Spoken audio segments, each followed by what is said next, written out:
delivering the latest anime news to you, Master.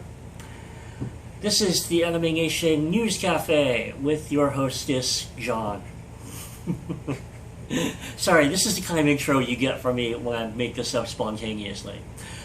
So we'll just move right on to the main course this week, which is the anime news from Sunrise that they're developing an original fantasy mecha anime called Cross Anji Tenshi Toriyu no Rondo, or Cross Anji Angels and Dragons Rondo. This looks like a show that's conceptually, visually similar to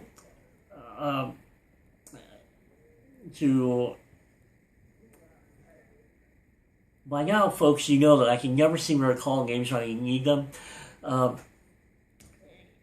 Conceptually, it's a little bit reminiscent of Simone, the girls piloting mecha anime, and it looks a little bit visually similar to Code Geass. But I guess it remains to be seen how far they can extend the concept of scantily clad girls piloting robots fighting dragons. But we will see in October when the show actually premieres.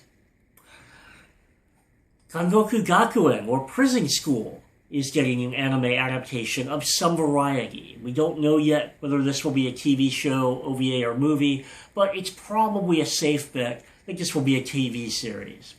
The original manga by Akira Hiramoto started in 2011 and is ongoing. It's a story about a principally all-girls school. However, this all-girls school happens to have 5 male students that are virtual prisoners, thus why it's called Prison School. However, what's much more famous about the manga is its risque comedy. The original manga is drawn with a very relatively realistic art design, and it really heavily emphasizes very, very buxom girls in very sexually provocative positions and frequently covered in sweat or yogurt or soda or various fluids. So the manga is very, very famous for its very sexually suggestive art design. Thus, we can see why this would lend itself very well to an anime television series. So, we don't know exactly when the anime will be premiering, but I would not be surprised to see this surface as an October television series. If it doesn't show up in October, we could possibly see this as a TV series this coming January. DLE has announced a new anime television series for January. They've announced a Transformers television series based on the 1986 Tatekai Sho Seimetai Transformers Convoy no Nazo video game. The Kaite Kita Convoy no Nazo franchise will be both a cell phone game and an anime television series from Flash Animation Studio DLE, which is best known as the studio behind Himitsu Kesha Takanotsume. The original 1986 Transformers, A Mystery of Convoy, or as he's known in America, Mystery of Optimus Prime game, is a legendary Super Famicom game because it's so badly programmed that the game is nearly impossible to beat. The game was probably sort of made infamous by the Game Center CX television series a number of years ago. But in order to commemorate the 30th anniversary of Transformers and the 35th anniversary of the Choro-Q tiny little penny racer car toys, the Kaite Kita Convoy no Nazo video game is available for Android now and will premiere as a weekly anime television series in January. Now, to make this even more convoluted, not only is it based on the 86 video game, which is itself based on Transformers. It's utilizing super deformed character designs based on the Michael Bay movies. So because the Choro-Q cars are super deformed little cars, the Transformers, and particularly Optimus Prime, will be super deformed, but he will be a super deformed version of the Optimus Prime from the Bayformers movies. So once you get all of that sorted out, you can expect to see that on Japanese television in Flash animation this coming January. The award-winning manga Showa Genroku Rakugo Shinju will be getting its first anime adaptation in the form of an OAD that will be released with the 7th volume of Haruka Kumota's manga. The award-winning manga series, that premiered in 2010, is a story about a middle-aged ex-convict who gets out of prison and decides to try and go straight by becoming an apprentice to a Rakugo master. Rakugo, if you're not familiar with it, is the traditional Japanese art form of telling stories.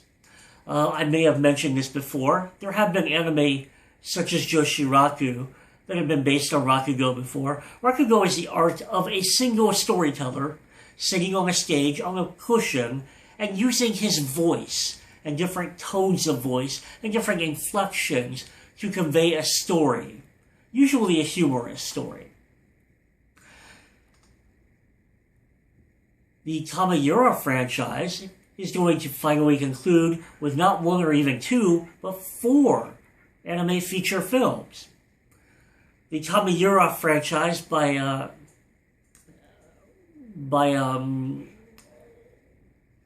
Sato, you'll have to forgive me once again for forgetting the creator's full name, but the director of Kaleidostar and One-Off premiered the Tamayura Slice of Life franchise back in 2010 as a 4-episode OVA series that expanded and continued in 2011 into a 12-episode Tamayura Hitotose television series, which itself continued again in 2013 as a 12-episode Tamayura More Aggressive television series. So the OVA and 2 television series will now continue into 4 motion pictures, all set during the final year of high school for the 4 main character girls who live in rural seaside Japan. The first of the 4 movies will premiere this coming spring of 2015. Yowamushi Pedal is getting a feature film much more immediately. The Yowamushi Pedal Re-Ride movie will be a summary film that recaps the first half, or I should say, the first story arc of the first 38-episode television series that started last year and continued into this year. The movie will premiere in 10 Japanese theaters, streaming from September 19th of next month into October 2nd. This will lead into this fall's premiere of the Yowamushi Pedal Grand Road second television series that will reunite the staff and cast of the first television series and continue adapting the manga by Wataru Watanabe. Shingeki no Titan is getting yet more OVAs, or OADs, I should say. It has 2 so far, and will be getting 2 more based on the Shingeki no Kyojin, or I think I said Shingeki no Titan. I meant Shingeki no Kyojin Attack on Titan Gaiden, or side story, Kunyaki Sentaku, or No Regrets side story. The 2 OADs coming with the 15th and 16th volumes of Hajime Isayama's Shingeki no Titan manga, or Shingeki no Kyojin manga, will be prequels telling the origin stories of Commander Erwin and Captain Levy, who are not the main characters, but who are primary supporting characters of the main storyline. those two manga, which will include limited editions that include DVDs, will be released in Japan on December 9th of this year and April 9th of next year. Dochi mo Dochi, or Same Difference, the boy love manga by Nozomu Hiragi, will be getting a live-action straight-to-video movie. The original manga will be getting a, as I mentioned, live-action movie. The original concept of the manga, which has 3 volumes so far, is about 2 co-workers who are both very, very handsome, both very popular among the ladies, who find themselves actually becoming attracted to each other. Thus, because these are co-workers and because they're both very handsome, very popular men, the concept of the story is them antagonizing and struggling to determine which of them will be the dominant force in the relationship. Anime Expo this past week sent out a wrap-up email stating that over 80,000 new attendees had attended the convention. Now, I did not attend Anime Expo this year. I did last year. I didn't go this year because rather than going, I went to Tokyo. I have to say that part of me is actually a little glad that I didn't go. Now, I'm aware that this is going to sound a little egotistical, a little elitist, but then again, this is my honest personal opinion. Last year, in 2013, when I went to Anime Expo with a few friends, I really got, at a lot of the time, the impression that Anime Expo is now just so overwhelmingly huge that it's sort of oppressive, that it's sort of intimidating, that it's just not entirely fun anymore. Because it's just so large that it sort of becomes unwieldy. It becomes difficult to navigate. The lines become frustratingly long. The opportunity to meet guests becomes nearly impossible. The struggle to simply navigate through so many people just becomes a headache. By comparison, last month or earlier this month, I was at the much smaller Glass City Ford convention, which only had about 1,200 people. And it just feels like such a more intimate, so much more grassroots, such a more fun convention when it's so much smaller. Now, certainly for the SPJA, which wants to promote itself and wants to present itself as capable of organizing and pulling off a massive corporate-style convention, 80,000 attendees is fantastic news for them. But for attendees, maybe it's not so great after all. But then again, this certainly depends on the individual attendee. And certainly I'm sure that there are probably close to 80,000 2014 attendees who are very, very pleased to have attended. But moreover, what disturbs me, what frustrates me, is knowing that these days, a best-selling anime release still only sells maybe 5,000, 10,000 DVD copies in America. Think about the fact that 80,000 anime fans attended Anime Expo. That's certainly only a fraction of America's anime fans, because certainly not every anime fan in America went to Anime Expo this year. But out of 80,000 people that just alone went to Anime Expo, only a small fraction of those hardcore fans are hardcore enough to actually regularly buy the most popular of American home video releases. So it's frustrating from the perspective of an anime retailer to think that there are at least 80,000 really serious, hardcore American anime fans, yet even among those hardcore fans, only a tiny fraction of even them are willing to actually put down money and buy American anime releases on DVD or Blu-ray. That's why the anime industry in America is in the state it's in. So think about that and consider supporting the anime industry. Certainly, attending conventions is great, but largely attending industry and fan conventions doesn't actually support the industry. It supports subordinate retailers, some second-party retailers, but largely doesn't really result in more anime coming to America. Among those new anime coming to America, this past week, Nippon Ichi Software America released the complete Cardcaptor Sakura television series on Blu-ray for the first time in America. Or, if you prefer DVD, or if you want a little cheaper option, you can get the complete series in 3 DVD collections, which will save you some money, but not actually a huge amount compared to the cost of the Blu-ray collection.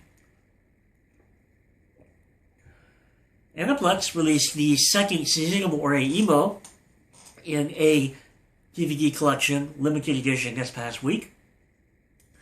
Funimation released the 6th uncut season of Dragon Ball Z on Blu-ray this past week. Sentai Filmworks released the complete Love Lab television series on your choice of DVD or Blu-ray. They released the complete Sengoku collection series on subtitled DVD. They released Katsuro Otomo's short piece anthology film on your choice of DVD or Blu-ray. And they released the complete Yu Yu Shiki television series, this time on Blu-ray. It got released on DVD actually last month. The Blu-ray was delayed until this past week. Stick with me, folks. It sounds like my voice is starting to die on me, but I'm close to the end. Some good releases this week. Nothing that I purchased yet, but I'll come discuss that a little bit more in a moment. I've mentioned that I still have all of Cardcaptor Sakura on domestic DVD, so I haven't picked up the Blu-ray release yet. I probably won't, and I hope that I won't regret that someday. But Cardcaptor Sakura is one of the classic contemporary magical girl shows, and I know that there's a lot of anticipation for the Blu-ray release. I'm not a huge fan of Oreimo. I did pick up the first season, but the second season really isn't high on my priority list, so I'm sure that I will pick it up eventually.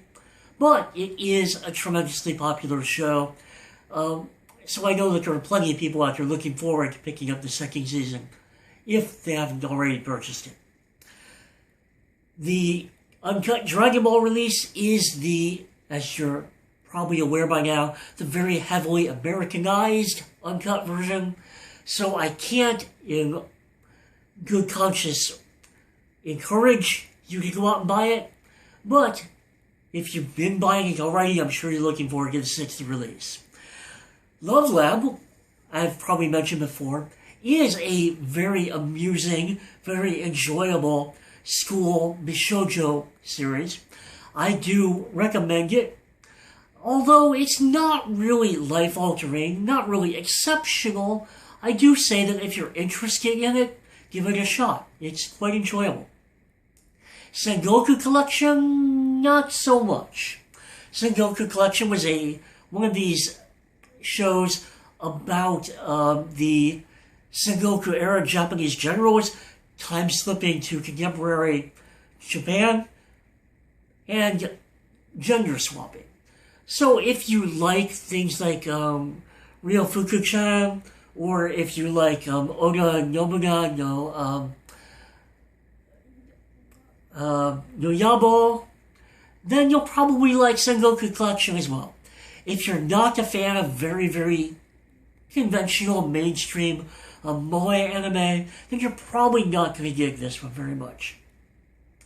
Yu Yu Shiki is another school Bishoujo slice of life show in the vein of shows like Love Lab and A-Channel. This one is really adorable. For example, if you like Azumanga Daioh, if you like A-Channel, I highly recommend this one. I have not picked this one up myself yet, but I am looking forward to picking this one up. I did pick up a couple new releases from this week myself.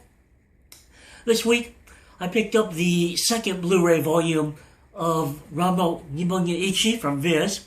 Those come in a very, very nice, attractive packaging and are a nice, finally, archival edition for America.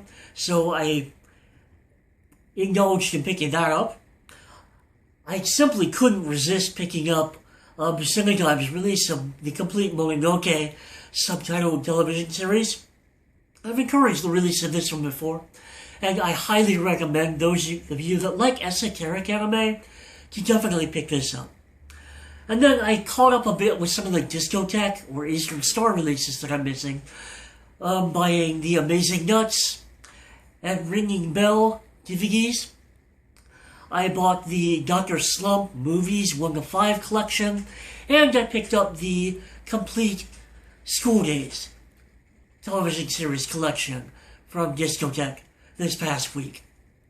I also picked up my own print copy of the Sorako graphic novel from Gen Manga this week.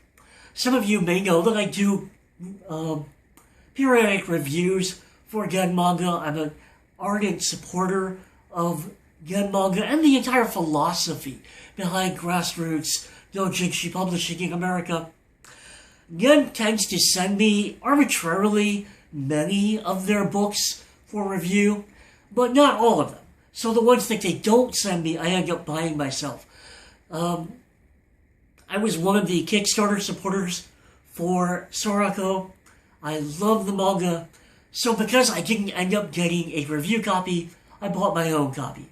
So I'm looking forward to rereading that and putting up a review soon on the AnimeNation page. In addition to supporting anime in that sense, I also contributed or pledged some money toward the new 2-series streaming on Anime Souls. Anime Souls is now streaming the classic Goku no Daiboken television series and streaming Uchu Ace, or Space Ace. So it's nice to get some of these shows. These are, I think, possibly the earliest subtitled anime to be officially released in America. So I encourage you, if you're interested in seeing what true vintage classic anime is like, check these out and pledge some money toward getting new titles and new episodes brought to America. This week I watched the third of the Pretty Cure All-Stars new stage films, and I'm glad to see that this might actually be the best of the Pretty Cure All-Stars films since the very first one. The story, this time the Pretty Cure girl is going to Dreamland, isn't exactly unique or original by Pretty Cure standards, but it's not the story that we watch the Pretty Cure movies for. The animation quality, especially the action choreography in this movie, is particularly good. The animation quality definitely above average in this one. And I'm always glad to see the movies particularly emphasize the unique characteristics of the particular Pretty Cures. For example, I really loved seeing Milky Rose and Cure Black and Cure White really get emphasized as the physically strongest of the Pretty Cures. I loved seeing Cure Bloom and Cure Egret getting some emphasis as the aerial combat specialists. So I have to say that after the past couple kind of underwhelming and disappointing Pretty Cure movies, I'm glad to see this one really kick it back into gear.